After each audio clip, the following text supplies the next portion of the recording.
बेऔलाद ख़वातीन के लिए, बेऔलाद जोड़ों के लिए एक कुरान मजीद का बहुत ही प्यारा वजीफ़ा आपकी खिदमत में लेके हाज़िर हुआ हूँ। फ़िज़िकली तो बहुत सारे वो टेस्ट करवाते हैं, सीमेन टेस्ट और एग्स टेस्ट, पता नहीं कौन-कौन से टेस्ट हैं, वो करवा-करवा के थक जाते हैं। डॉक्टर कहते हैं कोई मसला नहीं है।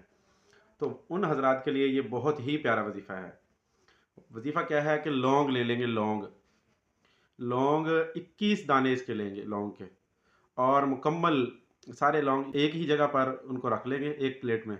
इन लौंग के दानों पर सूरह मरियम की तिलावत करेंगे।